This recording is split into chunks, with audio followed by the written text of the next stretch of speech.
Selamat pagi semua. Hari ini saya akan membentangkan tajuk berkaitan dengan industri sokongan atau perusahaan kecil dan sederhana (PKS). Pengenalan, perusahaan kecil dan sederhana (PKS) merupakan tulang belakang kepada pertumbuhan ekonomi negara di Malaysia. Ia merupakan salah satu sektor perindustrian yang terdapat di negara Malaysia dan kini dilihat sebagai antara industri yang memainkan peranan penting dalam pertumbuhan ekonomi negara. Jenis kegiatan PKS yang pertama adalah perusahaan berasaskan sumber, menggunakan bahan mentah sebagai sumber utama. Yang kedua, perusahaan berasaskan logam, melibatkan kepakaran dan teknologi, menghasilkan barang logam untuk kegunaan perindustri berat dan industri pembinaan. Yang ketiga, perusahaan berasaskan plastik, menggunakan sumber yang dihasilkan dalam industri petrokimia, mesin dan teknologi pengeluaran yang digunakan diimport dari negara maju atau diperoleh hasil penyelidikan tempatan. Dan seterusnya, perusahaan komponen elektrik dan elektronik, menghasilkan komponen elektrik dan elektronik. Seterusnya, perusahaan pemrosesan makanan, melakukan pemrosesan makanan dengan menggunakan sumber yang boleh dimakan.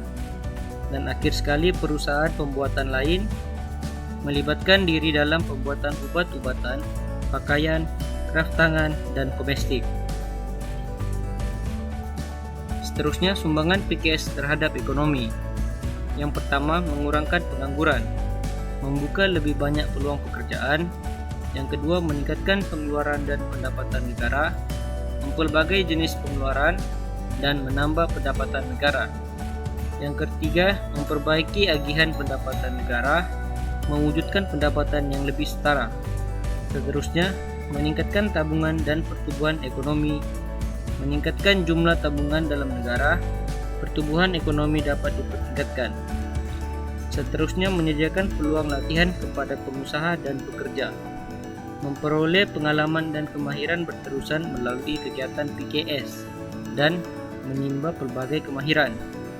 Dan akhir sekali, mengukuhkan struktur asas industri negara, menggalakkan pemindahan kepakaran dan teknologi terkini, dan mempercepatkan pemindahan kepakaran dan teknologi asing.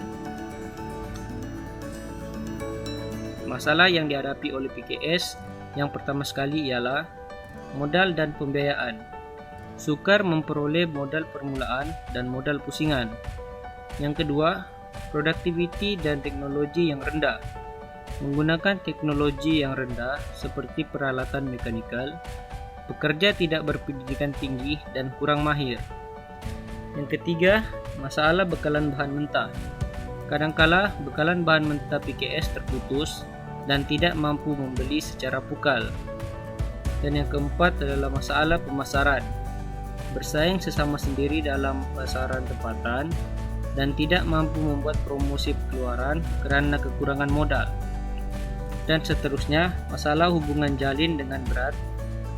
Maksudnya, setengah industri berat lebih suka mendapatkan bekalan komponen daripada industri berat lain atau anak syarikatnya sendiri berbanding dengan PKS.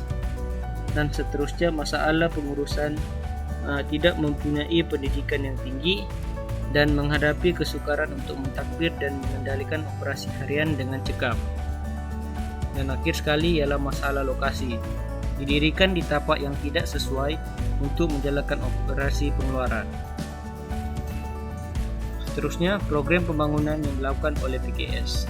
Pertama sekali, program pembangunan infrastruktur. Membantu PKS menjalankan operasi perniagaan di premis yang diluluskan. Menyediakan prasarana yang baik dan tapak kilang yang sesuai bagi PKS. Yang kedua, program pembangunan dan perolehan teknologi R&D, meningkatkan kemampuan dan keupayaan PKS, program peningkatan kemahiran, meningkatkan kemahiran dan keupayaan pekerja PKS, dan meningkatkan kecekapan PKS. Yang keempat adalah program pembangunan franchise, memungkinkan penyertaan PKS ke dalam satu rangkaian perniagaan tempatan dan antarabangsa. Dan akhir sekali, program pembekal global, membangunkan dan meningkatkan keupayaan pembekal-pembekal tempatan sehingga dapat membekalkan perkhidmatan dan keluaran mereka kepada syarikat besar dan multinasional. Sekian, terima kasih.